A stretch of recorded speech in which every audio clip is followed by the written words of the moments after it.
जोहार जय आदिवासी। તમારો જે ઉત્સાહ છે, તમારો જે ભાવ છે એ જોઈને ખરેખર અમને પણ આ ભાવ અહીંયા ખેંચી લાવે છે। ત્યારે સાથીઓ વધારે હું વાત નહીં કરું, પણ તમે જોયું હશે અમારા જેવા અહીંયા કેટલાય યુવાનો છે। એ યુવાનો હોય કે અમે બધા હોય, જ્યારથી અમે જાણતા અને સમજતા થયા છે ગુજરાતમાં ભારતીય જનતા પાર્ટીનું સરકાર છે, એમનું શાસન છે, પણ આટલા 30 વર્ષના શાસનમાં એમણે શું આપ્યું છે આપણને? મેં અહીંયા છોટાઉદેપુરની જનરલ સિવિલ હોસ્પિટલમાં ગયા વર્ષે મુલાકાત લીધી હતી। ડોક્ટરોની ત્યાં ભરતી નહોતી, જગ્યાઓ ખાલી હતી, સાધનો યોગ્ય નહોતા, ડિલિવરી માટેની બહેનોને રિફર કરવામાં આવતી હતી। એ જ પ્રકારે અહીંયા પુનિયાવાડની ધરતી પર આજે ઊભા છે ત્યારે અહીંની એકલવ્ય મોડલ શાળાની પણ મેં ગયા વર્ષે મુલાકાત લીધી હતી। આ વિસ્તારમાં શાળાઓમાં પૂરતા શિક્ષકો નથી, શાળાઓના ઓરડાઓ નથી, એ બાબતે પણ ભૂતકાળમાં અમે રજૂઆતો કરી છે। અહીંયા જીએનએમના નામે બોગસ કોલેજો ચાલતી હતી, અહીંયા નકલી સિંચાઈની કચેરી હતી, ત્યારે પણ અમે સરકારને અહીંયા આવેદનપત્ર આપીને અહીંયા વિરોધ પ્રદર્શન કરીને ધ્યાન દોર્યું છે। ત્યારે જ્યારથી 2022ની વિધાનસભાની ચૂંટણીમાં ચૂંટાયા અને ચૂંટાયા બાદ જ્યારે અમે ગુજરાતના આદિવાસી અંબાજીથી ઉમરગામના વિસ્તારના લોકોના કામકાજ કરવાનું શરૂઆત કર્યું, લોકોના અવાજ બનવાનું શરૂઆત કર્યું। તમે પોસ્ટ મેટ્રિક શિષ્યવૃત્તિની યોજના હોય, મનરેગા કૌભાંડની યોજના હોય, નલ સે જલના કૌભાંડની યોજના હોય, 73A ની જમીનોના કૌભાંડની યોજના હોય કે આ વિસ્તારમાં નર્મદાનું પાણી મળે, એનો અવાજ આપણે જ્યારે પણ કર્યો છે ત્યારે આ સરકારને બધું ગમતું નથી અને સરકારે અહીંની વરવી વાસ્તવિકતા સ્વીકારવાની જગ્યાએ વિકાસ વિકાસ વિકાસ, એમના વિકાસની રથયાત્રાઓ એ લોકો ફેરવી રહ્યા છે। ત્યારે અમે બધા સરકારમાં આવી રજૂઆતો કરી એમને વાસ્તવિક ચિત્ર બતાવીએ એટલે સરકાર પોલીસનો ઉપયોગ કરીને અમારા જેવા ધારાસભ્યને પણ જેલોમાં મોકલે છે। તમે જોયું હશે હમણાં બાપુએ કીધું યુવરાજસિંહ જાડેજાએ કે મંત્રીમંડળ હમણાં બદલે છે, પણ આપણા વડવાઓ કહેતા હતા કે ભેંસ ઓછું દૂધ આપે તો ભેંસના ખીલા બદલવાની કરતા આપણે ભેંસ જ બદલી નાખવા પડે। ત્યારે આ લોકો ભલે મંત્રીમંડળ બદલતા હોય, આવનારા 2027માં આપણે બધાએ સરકાર જ બદલી નાખવાની છે। ત્યારે આપણે સરકાર જ બદલી નાખવાની છે। 30 વર્ષ એ લોકોને આપ્યા છે માત્ર ભ્રષ્ટાચાર। આપણા વિસ્તારમાં એક નાનો કામ કરાવવા માટે આપણે પૈસા આપવા પડે એટલો મોટો ભ્રષ્ટાચાર એમણે કર્યો છે। એ ઉજાગર કરી એટલે અમારા જેવા નેતાઓ પર પોલીસનો ઉપયોગ કરીને ખોટા કેસો કરવામાં આવે છે। તમે જોયું હશે હમણાં એટીવીટીની યોજનાની મીટિંગ છે એમ કરીને અમને બોલાવ્યા। એટીવીટીની યોજના એટલે તમે જાણો છો આપણા વિસ્તારના લોકોના પીવાના પાણી, રોડ, રસ્તા, ગટર લાઈન, આવાસ, શિક્ષણ, આરોગ્ય માટે અમારે આયોજન કરવાનું હોય, છતાં આ લોકોએ પ્લાનિંગ પણ મને બોલાવ્યા અને ત્યાં કોન્ટ્રાક્ટરોને એમાં સભ્ય તરીકે એમણે લીધા।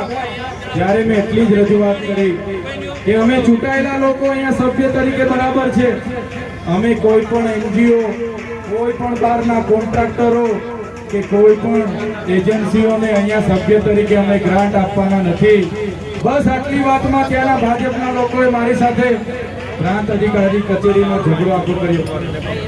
તમે જોયું હશે નાની એવી બાબતમાં આખો ઝઘડો કર્યો અને ત્યાંના સાંસદ આખું ટોળું લઈને આવ્યા, આખા જિલ્લાની પોલીસ એમના ગૃહમંત્રીએ મોકલી આપી અને મને તાત્કાલિક ધોરણે એરેસ્ટ કરી લેવામાં આવ્યો, મારી ધરપકડ કરવામાં આવી। ત્યારે તમે જોયું હશે જે પ્રકારે પોલીસે મારી સાથે વર્તન વ્યવહાર કર્યો, ધક્કો માર્યો, ધક્કા મુક્કી કરીને ઘસડીને જીપમાં બેસાડીને લોકો લઈ જવા લાગ્યા।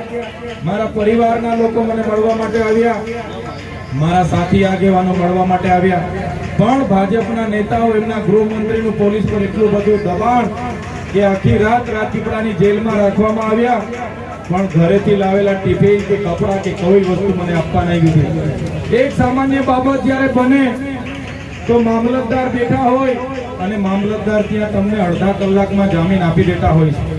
ત્યારે આવી સામાન્ય બાબતમાં પણ 307 જેવી ગૃહમંત્રીના ઈશારા પર ગંભીર કલમો લખવામાં આવે અને એ કલમોના આધીન મને સેશન કોર્ટમાં રજૂ કરવામાં આવ્યો.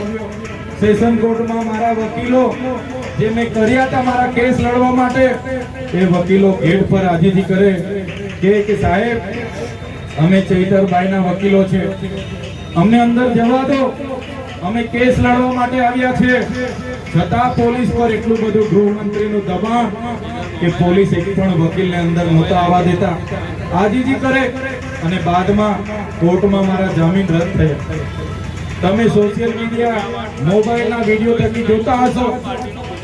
સામાન્ય બાબતમાં નર્મદા જિલ્લાનો વતની એટલે મને નર્મદા જિલ્લાની જેલમાં રાખવા પડે, એની જગ્યાએ મને વિતાડવા માટે સેન્ટ્રલ જેલ વડોદરા, જે સયાજીરાવ ગાયકવાડે બનાવેલી જેલ, અંગ્રેજો વખતની જેલમાં મને રાખવામાં આવ્યો. ત્યાં 1600 થી 1700 કાકા કેદીઓ, કોઈને 10 વર્ષની સજા પડે, કોઈને 15 વર્ષની, કોઈને 20 વર્ષની, કોઈને આજીવન પડે, કોઈને ફાંસીની સજા પડે, કોઈ આતંકવાદની પ્રવૃત્તિમાં પકડાય, કોઈ ગોધરાકાંડમાં પકડાય, એવા કેદીઓ સાથે એકલા કોટડીમાં હાઈ સિક્યુરિટીમાં મને રાખવામાં આવ્યો. એક અંધારી કોટડીમાં, અંદર ટોયલેટ, બાથરૂમ, અંદર પીવાનું પાણી, અંદર જ જમવાનું આવે એટલે સવારે ખોલીને પકડી લેવાનું અને જેલનું જમવાનું, જેલની સાદડી પર ઊંઘવાનું, એમ કરીને ઘરના મળવા આવે, મુલાકાત નહીં આપે. મારા આગેવાનો બરોડા જેલ પર આવીને આખો દિવસ બેસે પણ સરકાર મુલાકાત નહીં આપે. ઉપરથી એટલું બધું ગૃહમંત્રીનું દબાણ કે મને એ પ્રકારની જેલમાં એમણે રાખવું પડ્યું. તમે જોયું હશે જેલમાંથી છૂટ્યા બાદ અને જેલ દરમિયાન પણ મેં જેલ બદલીની માંગ કરી હતી મારા વકીલે કે ચૈતરભાઈ જ્યાં રહે છે ત્યાં ખૂબ સાપ નીકળે છે. મેં જે કોટડીમાં મને રાખવામાં આવ્યો ત્યાં જ્યારે મને દિવસે ખોલવામાં આવે એટલે બ્લેક કોબરા નીકળે, ફેણિયા નાગ, જે ફેણથી નાગ એ ડંખ મારે એટલે અડધા કલાકમાં માણસ મરી જાય. ત્યારે મેં જેલની બદલી માંગી, ત્યારે કોટડીની બદલી પણ ના થાય, જેલની બદલી પણ ના થાય અને એમ કરતા કરતા તારીખ પર તારીખ, તારીખ પર તારીખ, તારીખ પર તારીખ કરતા એક અઠવાડિયું, એક મહિનો અને 80 દિવસથી વધારે દિવસો મારે જેલમાં કાઢવા પડે. મેં જેલથી ડરતો નથી મારા મિત્રો, જેલથી મને જરાય ડર નથી. પણ જ્યારે કોઈ વાક ગુના વગર, જ્યારે એમના ગૃહમંત્રીના ઈશારા પર, ભાજપ સરકારના ઈશારા પર, એમના નેતાઓના ઈશારા પર આપણે વગર વાકે જ્યારે જેલ વેઠવાનું આવે ત્યારે આપણને ઘણું દુઃખ થાય છે. ત્યારે આવી પરિસ્થિતિમાં એમનું આયોજન હતું કે ચેતર વસાવાને સ્થાનિક સ્વરાજની ચૂંટણીઓ પતે ત્યાં સુધી એમને છોડવાને નથી, એમને છૂટવા નથી દેવા. પોલીસ અધિકારીઓ સરકારના ઈશારે ખોટા સોગંદનામા રજૂ કરે. ત્યારે તમારા બધાના પ્રાર્થના હશે, તમે બધા મારી ચિંતા કરતા હશો, કેટલી મારી માતા બહેનો મારા માટે વ્રત પણ રાખતા હતા, ઉપવાસ કરતા હતા, કેટલા માનતા રાખતા હતા અને એના લીધે 80 દિવસ પછી છૂટીને હું આવ્યો છું. ત્યારે તમને મળવા માટે આજે તમારી વચ્ચે હું ઉપસ્થિત રહ્યો છું. આ વેદના એટલા માટે તમને અમારે કેવી પડે. આ લોકો ગાડીઓ લઈને અમને પણ લેવા આવે છે, અમને પણ કહે છે કે મંત્રી બનાવી દઈએ, મંત્રી બની જઈએ, પૈસા થઈ જાય, બંગલાઓ, પ્રોપર્ટીઓ અમારી થઈ જાય. પણ જે સામાન્ય લોકોએ અમારા પર ભરોસો કર્યો છે, જે સામાન્ય લોકોનો અમે અવાજ બનીએ છીએ, એ અવાજ એમના ત્યાં જવાથી, એમના પિંજરામાં રહેવાથી અમારાથી અવાજ ના નીકળે, એટલા માટે અમે જેલો પણ વેઠી લઈએ છીએ અને તમારા માટે અમે લડીએ છીએ. ત્યારે જેલમાંથી જ્યારે માંડ 80 થી વધારે દિવસો પછી ખબર પડી, સિપાહી આવીને કીધું તમે તૈયાર થઈ જાઓ, તમારા પરિવાર અને તમારા આગેવાનો તમને લેવા માટે આવ્યા છે. હું 9, 9:30 વાગે બહાર નીકળ્યો. બહાર નીકળતાની સાથે મારા આગેવાનો બધા હતા. મારા પરિવારના લોકો ત્યાં હતા. 80 દિવસ જેલમાં અને એ પણ બંધ કોટડીમાં મેં કાઢ્યા, એટલે મારું મગજ પણ અડધું જતું રહ્યું.